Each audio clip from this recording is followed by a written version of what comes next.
ang boses ng ating pinagmulan. Ako si Ann Carter, 29 taong gulang at isang sound engineer. Aminado akong hindi ako gaanong nahihilig sa mga awiting Pilipino.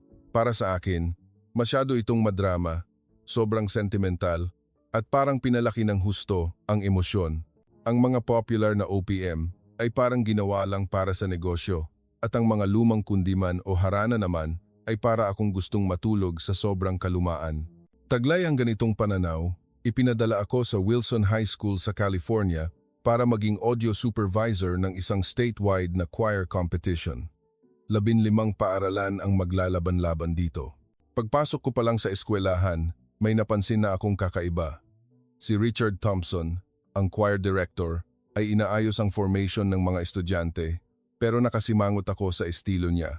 Ipinosisyon niya ang kanyang sariling anak, si Samantha Davis, isang babaeng may kulay gintong buhok at asul na mga mata, sa gitna, sa pinakamagandang pwesto. Si Samantha ay nakangiti ng mayabang, para bang natural lang na sa kanya ang lugar na iyon. Ngunit sa isang sulok, nakita ko ang isang Asyanang estudyante, tahimik na nakatayo mag-isa. Siya si Maria Elena Maya Santos, 17 taong gulang, anak ng mga migranteng Pilipino. Si Maya ay maliit, may tipikal na ganda ng dalagang Pilipina at laging may mahinhin na ngiti sa kanyang labi. Ngunit ang kanyang mga mata ay kakaiba, mayroon itong lalim ng lungkot, subalit mayroon ding matinding tibay ng kalooban. Habang nagkukulita ng ibang mga estudyante, si Maya ay nakaupo lang ng tahimik, seryosong nakatitig sa kanyang score sheet. Ang kanyang daliri ay mahinang gumuguhit sa mga nota at ang kanyang labi ay nanginginig na para bang walang ingay siyang nagsasanay. Sa likuran niya, napansin ko ang isang lalaking may edad, nakasuot ng pangtrabaho at tahimik na nakatayo. Siya si Ricardo Carding Santos, 53 taong gulang, ang ama ni Maya. Si Carding ay nakatingin sa kanyang anak ng may maalala at masuyong ngiti. Ang kanyang mga kamay ay puno ng kalyo at pilat dahil sa matagal na pagtatrabaho ang mga kamay ng isang masipag na manggagawa na nagtitiis para sa pamilya. Ngunit kapag tumitingin siya sa kanyang anak, ang kanyang mga mata ay nagniningning sa pagmamahal at pag-asa. Ang ibang mga magulang ay nakasuot ng mamahaling damit, nag-uusap ng malakas at ipinagyayabang ang mga tagumpay ng kanilang mga anak. Iba si Carding. Nanatili lang siya sa sulok, matiyagang naghihintay. Paminsan-minsan, titingnan niya ang kanyang relos at pagkatapos ay ibabalik ang tingin sa kanyang anak. Ramdam ko ang kaba at pag-asa sa kanyang kalooban, ngunit pilit niya itong tinatago. Ang pamilyang ito ay nag-iwan ng malalim na impresyon sa akin. Kahit hindi ko pa alam ang kwento nila, sinasabi ng aking intuition na may espesyal na ugnayan ang mag-ama na ito. Paminsan-minsan, lilingon si Maya sa kanyang ama. Kapag nagtama ang kanilang tingin, nagpapalitan sila ng tahimik at nakakaintindi ng ngiti. Ang ganitong klase ng pagkakaisa ay nagpakuryente sa akin at nagsimula akong mag-isip tungkol sa aking mga pagdududa sa kulturang Pilipino. Nagsimula na ang rehearsal. Pinalakpakan ni Richard ang lahat para manahimik. Dali-daling humarap si Maya sa director. Tuwid ang likod, handa para sa susunod na hamon. Ako naman ay naghanda na sa pag-aayos ng sound effects para sa huling paghahanda ng kompetisyon. Hindi ko pa alam noon na ang susunod na mangyayari ay tuluyang babago sa aking pananaw sa musika sa Pilipinas at sa buong mundo. Opisyal nang nagsimula ang rehearsal at lalong naging halata ang pagtrato ni Richard. Lumapit siya kay Maya at sinabi ng may malamig na tono, "Maya, pumunta ka sa likuran at sumabay ka lang sa kanta. Huwag kang magpakaagaw pansin." Ang mga salitang iyon ay napakatulis sa tahimik na rehearsal. Nakita kong namula ng bahagya ang mukha ni Maya, ngunit tumango lang siya at tahimik na pumunta sa likuran. Ang ibang estudyante ay nagkunwari na hindi nila narinig, ngunit ramdam ko ang tensyon sa hangin. Hindi ko maiwasang makasimangot. Kahit na hindi ako fan ng musikang Pilipino, ang ganitong paboritismo ay nakakainis. Nang makarating sa likuran si Maya, yumuko siya para ayusin ang kanyang score. Nakita kong nanginginig ng bahagya ang kanyang mga kamay. Malamang, gusto niyang sumagot, gusto niyang patunayan ang sarili, ngunit pinili niya ang pagtitiis. Sa bintana, nakita ko si Carding Santos. Malamang, narinig niya ang nangyari. Ang kanyang mukha ay naging matigas at ang kanyang mga kamay ay nakakuyom, Ngunit sa huli, pinili niya rin ang katahimikan. Tinitigan lang niya ng tahimik ang kanyang anak. Ang sakripisyo ng mag-ama ay nagdulot ng halo-halong damdamin sa aking puso. Nagpatuloy ang rehearsal. Sinabi ni Richard kay Samantha, "Samantha, kailangan pang palakihin ang boses mo. Ikaw ang lead singer namin. Kailangang makinig sa iyo ang lahat at sundin ang timing mo." Tumango ng mayabang si Samantha. Malakas nga ang kanyang boses, ngunit kulang ito sa kaluluwa. Bilang isang sound expert, madali kong napapansin ang maliliit na pagkakaiba sa musika. Maayos ang teknikal na aspeto ni Samantha, ngunit ang kanyang pag-awit ay parang isang makina, malamig at walang emosyon. Sa kabilang banda, kahit na tahimik lang na sumasabay si Maya sa likuran, nadidinig ko pa rin ang kakaiba sa kanyang boses. Mayroon itong init, lalim at damdaming hindi ko naramdaman sa ibang mga estudyante. Ngunit parang bingi si Richard dito. Nang mag-break, palihim kong pinagmasdan si Maya. Mag-isa siyang nakaupo sa sulok. May hawak na maliit na notebook at may isinusulat. Sa pag-usisa, lumapit ako at nakita kong nagsusulat siya ng lyrics at ito ay nakasulat sa Tagalog. Ang mga letra ay maayos at maganda at bawat salita ay isinulat ng may pagsisikap. "Anong kanta iyan?" tanong ko, hindi ko na natiis. Nagulat si Maya at tumingala tapos ay ngumiti ng nahihiya. "Kanta ito ng nanay ko. Gusto niya. Huwag ko raw kalimutan ang aming pinagmulan," sagot niya. May bahagya siyang Filipino accent sa kanyang Ingles, ngunit napakatotoo ng kanyang tono. "Musician ba ang nanay mo?" tanong ko ulit. May bahagyang dilim na dumaan sa mga mata ni Maya, ngunit mabilis itong nawala. "Dati po, wala na siya ngayon. Pero sabi niya, basta kumakanta ako, maririnig niya," aniya. Ang mga salitang iyon ay tumama sa aking puso.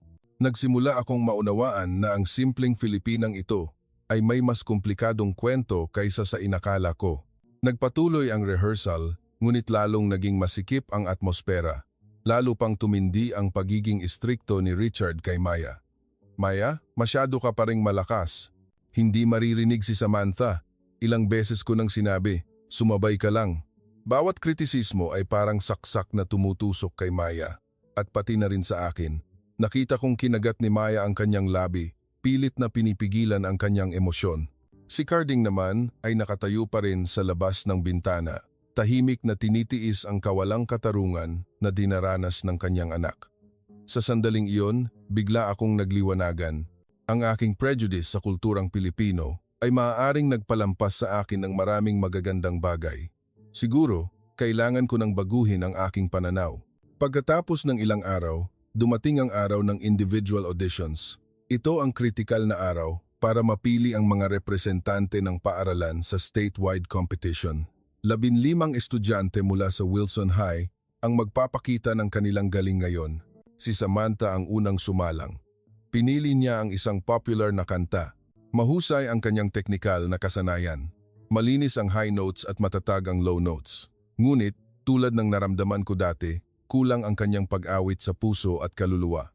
Tumatango si Richard sa ibaba ng entablado, pumalakpak pa nga. "Magaling, Samantha. Iyan ang level na kailangan natin." Ang sumunod na mga estudyante ay maayos din ang pagganap, ngunit walang namumukod tangi. Hanggang sa sumalang si Maya. Biglang nagbago ang buong kapaligiran. Nakasuot siya ng simpleng puting blouse at itim na palda, mukha siyang kaaya-aya at disente. Tumayo siya sa gitna ng entablado, huminga ng malalim, ipinikit ang kanyang mga mata, at nagsimula siyang umawit. Isa itong awiting Pilipino sa Tagalog.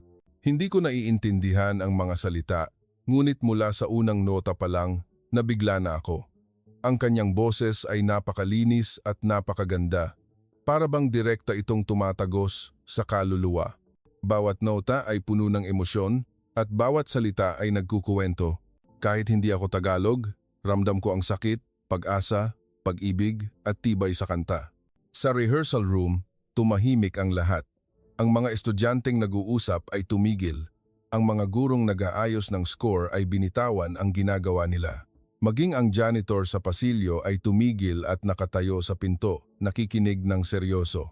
Ang boses ni Maya ay may mahiwagang kapangyarihan na nagpapahinto sa oras at nagpapatahimik sa mundo. Ang kanyang pag-awit ay minsan malambing at marahan na parang bulong, at minsan naman ay mataas na parang umaabot sa langit. Bawat falsetto at transition ay perpekto. Ngunit ang pinakamahalaga, ang kanyang pag-awit ay may kwento, may damdamin, at may buhay. Hindi lang ito pagpapakita ng galing, kundi ekspresyon ng kaluluwa. Ramdam kong basa ang aking mga mata. Hindi ko pa naranasan ang ganitong klaseng emosyon sa anumang performance. Nang matapos ang huling nota, ang buong rehearsal room ay nabalutan ng katahimikan. Hindi ito awkward na katahimikan, kundi kapayapaan na dulot ng labis na pagkaantig na natili silang nakalubog sa kanta. Sa wakas, isang estudyante ang nagsimulang pumalakpak at sinundan ito ng pangalawa, pangatlo. Di kalaunan, napuno ng mainit na palakpakan ang buong silid. Nakita kong may mga luha sa mata ng maraming estudyante. Lubos silang naantig sa kanta ni Maya. Ngunit si Richard ay nakasimangot. Nang tumigil ang palakpakan, mahina niyang sinabi, maganda ang pagkanta, pero ang estilo natin ay mas classical at pop. Ang ganitong oriental na tono ay hindi siguro angkop. Maya, manatili ka na lang sa chorus. Ang mga salitang iyon ay parang kulog na muling nagpatamlay sa buong silid. Ang mga estudyante ay nagtinginan. Ramdam nilang napaka hindi patas ng desisyon, pero siya ang pinakamagaling kumanta. Bulong ng isang estudyante. Oo nga, bakit hindi siya ang soloist? Pagtataka ng isa pa. Ngunit nagkunwari si Richard na hindi niya narinig at nagpatuloy sa pag-aayos ng ibang bagay. Tahimik na bumaba si Maya sa entablado at bumalik sa kanyang upuan. Nakita kong pilit siyang nagpapakalma, ngunit halatang halata ang pagkadismaya at pagkasawi sa kanyang mga mata. Sa labas ng bintana, nakakuyom ang kamao ni Carding Santos at ang kanyang mukha ay puno ng galit at kawalan ng pag-asa. Nag-init din ang aking kalooban. Hindi lang ito kawalan ng katarungan, kundi isang malinaw na diskriminasyon. Napakahusay ni Maya, ngunit ipinagkait ang kanyang talento dahil lang sa kanyang pinagmulan. Sa sandaling iyon, nagsimula akong mag-isip tungkol sa aking mga prejudice sa musikang Pilipino. Kung ako, isang sound expert, ay naantig sa kanta ni Maya, hindi ba masyadong mababaw ang aking mga dating pananaw? Siguro, oras na para muling kilalanin ang musikang Pilipino at muling kilalanin ang kulturang ito. Dumating ang araw ng kompetisyon. Puno ang California State Center for the Arts. Mahigit 1,000 manonood, isang malaking event. 15 choir ang maglalaban-laban ngayon. Ang mga magulang, music industry people, at mga estudyante ay naroon. Ito talaga ang music festival. Ako ay nasa sound control room, patuloy na sinusuri ang mga equipment. Bawat microphone, amplifier, at cable ay kailangang perpekto. Walang technical error ang dapat mangyari sa ganitong kalaking kompetisyon. Sa backstage, naghahanda ang mga estudyante. Ang Wilson High ang pangsampu sa magtatanghal. Ang mga estudyante ay nakasuot ng uniform na itim na choir robe, mukhang nerbiyoso at masigla. Si Maya ay nasa likuran pa rin. Mas maliit siya sa iba, halos natatakpan, ngunit ang kanyang mga mata ay nanatiling matatag, para bang naghihintay ng isang espesyal na sandali. Sa audience, nakita ko si Carding Santos. Nakasuot siya ng isang lumang, ngunit malinis, dark suit, nakaupo malapit sa entablado. Ang kanyang mga kamay ay nasa kanyang tuhod, halatang sobrang kaba. Paminsan-minsan, titingin siya sa paligid, tapos ay ibabalik ang tingin sa entablado, naghihintay sa kanyang anak. Nagsimula na ang kompetisyon. Nagtanghal ang unang 9 na paaralan. Ang iba ay pumili ng classical piece. Ang iba ay modern pop. Bawat grupo ay may katangian at maganda ang level. Masiglang pumalakpak ang mga manonood at masaya ang atmosfera. Sa wakas, dumating na ang Wilson High. Maayos na umakyat sa entablado ang mga estudyante. Maganda ang tingnan sa ilalim ng stage lights. Si Richard ay nasa podium. Ang kanyang baton ay handa. Maayos ang daloy ng unang ilang kanta. Ang performance ng mga estudyante ay disente. Ang solo ni Samantha ay nakakuha rin ng magandang palakpakan. Bagamat hindi nakamamangha, pasado naman. Ngunit, sa climax ng panlimang kanta, dumating ang disgrasya. Biglang naputol ang lahat ng sound. Walang boses ang mga microphone, nawala ang -1, at maging ang mga ilaw sa entablado ay nawalan ng sindi. Ako ay nasa control room, galit na nagpipindot ng mga switch at button, pilit na inaayos ang problema. Ngunit anuman ang gawin ko, walang response ang system. May malaking major fault sa main electrical supply at aabutin ng matagal para maayos. Biglang naging sobrang tahimik sa entablado. Ang mahigit 1,000 na manonood ay nagsimulang magkagulo. Lumakas ang bulungan at ingay. Namutla ang mukha ni Richard, wala siyang ideya kung paano haharapin ang sitwasyon. Nagpanik din ang mga estudyante. Ang iba ay lumingon-lingon, ang iba ay nagkibit-balikat. Nagbigay ng emergency announcement ang organizer na may problema sa equipment at inaayos na, ngunit halatang aabutin pa ng matagal. Lalo pang naging balisa ang atmosfera. Sa sandaling iyon, nakita ko si Maya na dahan-dahang lumabas mula sa likuran patungo sa harap ng entablado. Habang naguguluhan ang lahat sa biglaang pangyayari, tanging siya ang mukhang kalmado.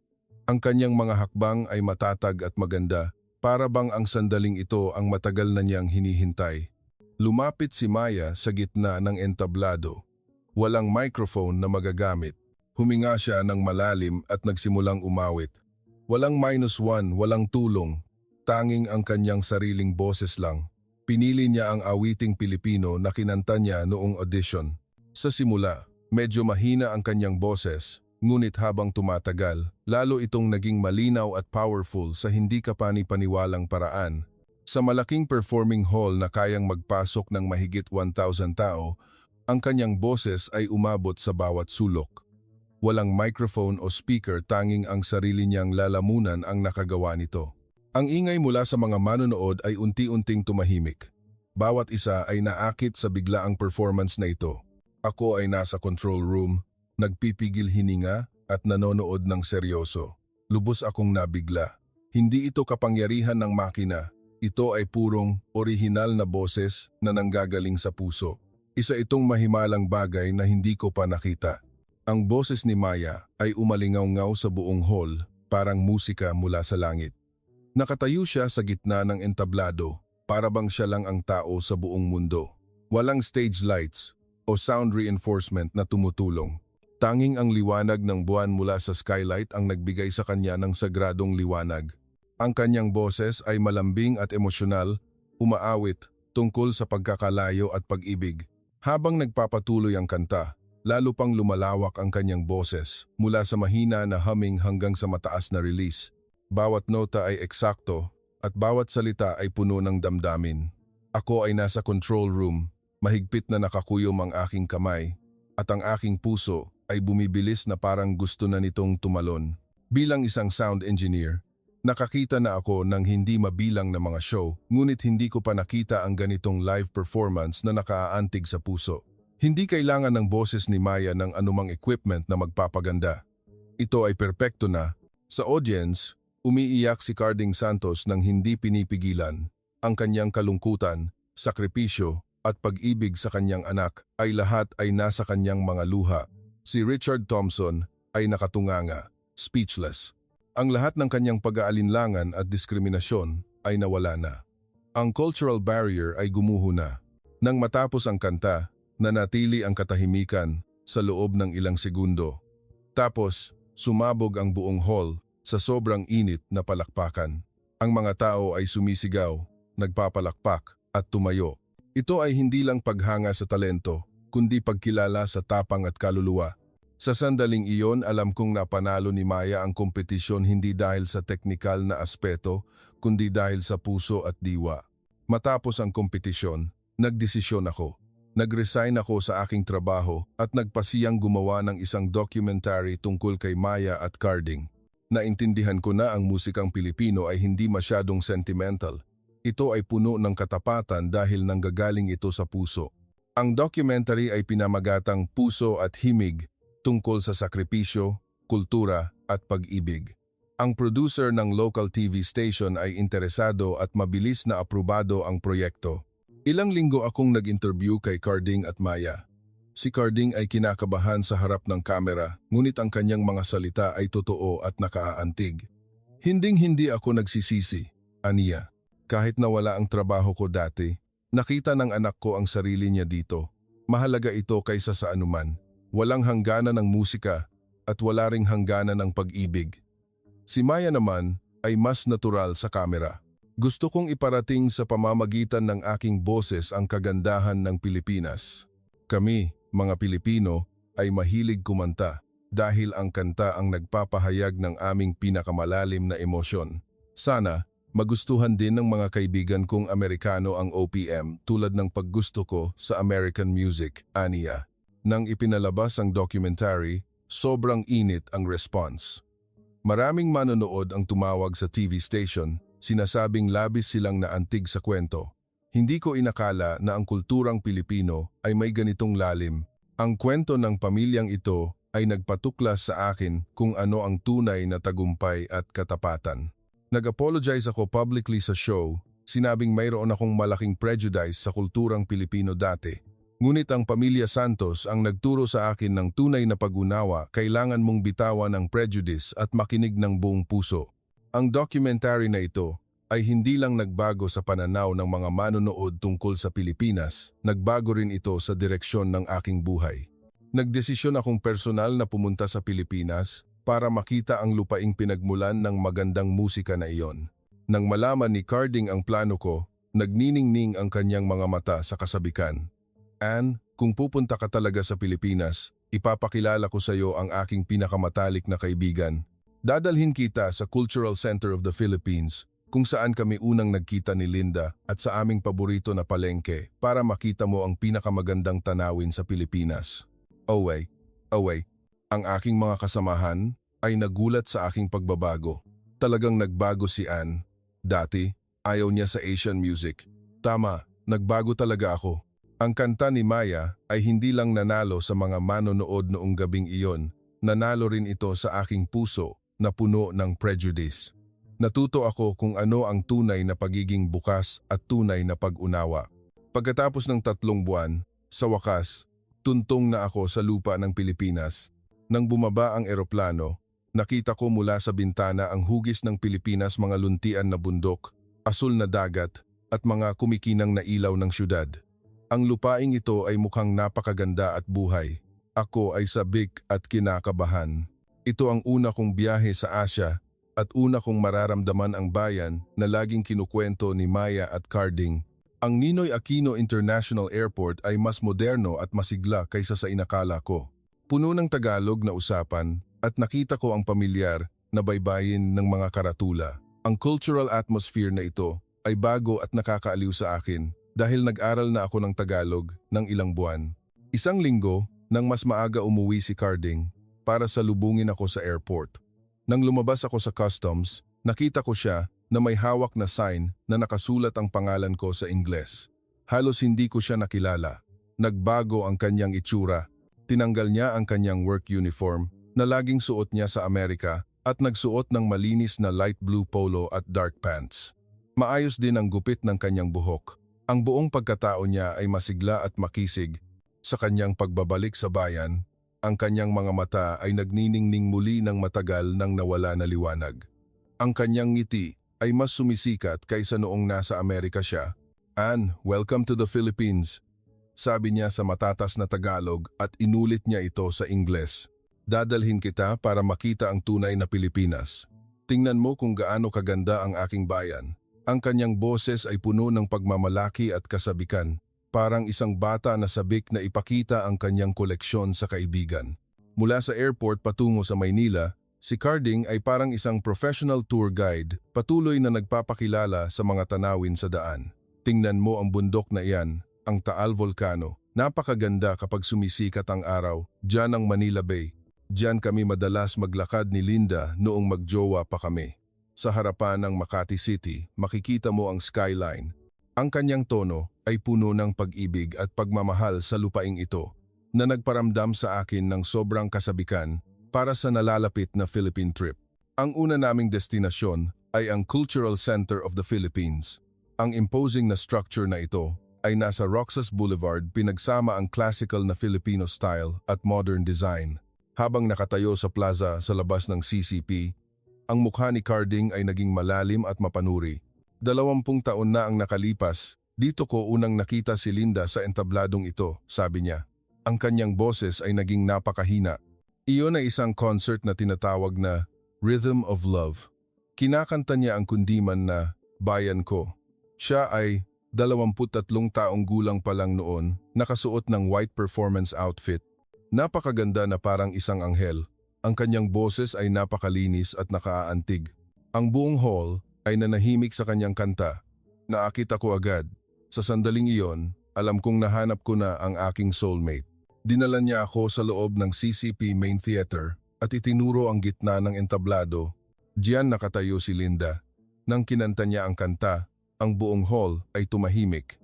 Sa sandaling iyon, parang tumigil ang oras. Ang mundo ay naging katahimikan na tanging ang kanyang boses ang maririnig. Na-imagine ko ang kagandahan ng gabing iyon. 2 kabataan ang nagkita at nagkaisa dahil sa musika. Sa break sa CCP, nakasalubong namin ang ilang dating kasamahan ni Carding, mga veteran sa Philippine music scene.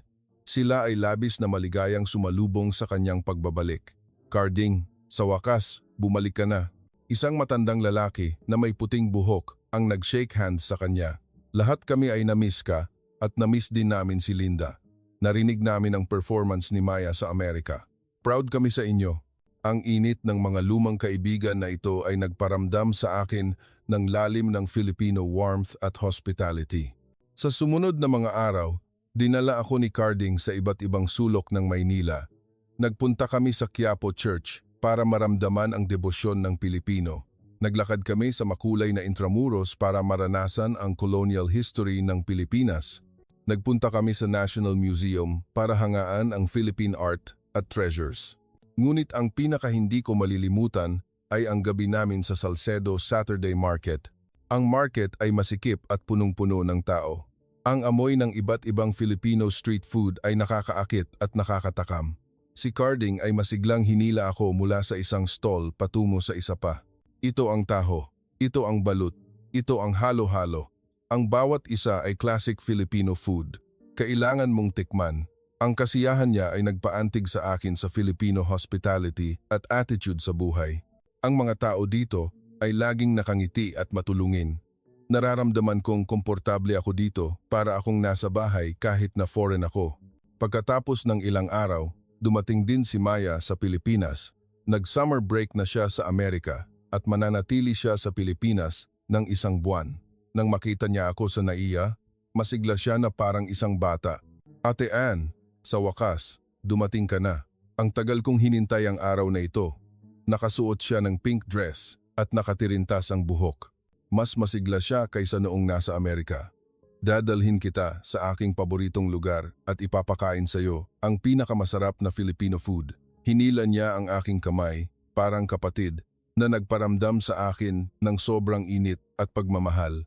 Ang pinaka hindi ko malilimutan ay ang pagpunta namin sa puntod ni Linda. Isang maaraw at magandang umaga ng Sabado. Nag-drive kami patungo sa Loyola Memorial Park sa labas ng Maynila. Ang puntod ni Linda ay nasa isang tahimik na sloping area, napapalibutan ng luntian na mga puno at wildflowers. Sa malayo, makikita ang buong Maynila. Ang tanawin ay napakaganda. Ang tombstone ay gawa sa white marble, nakasulat ang "Walang hanggang awit, walang hanggang Linda Eternal Song, Eternal Linda." May isang fresh bouquet ng bulaklak sa harap at may memorabilia na iniwan ang kanyang mga fan at admirer. Sa tabi ng puntod, may 2 stone benches. Umupo kami nina Carding at Maya, walang usapan na kailangan.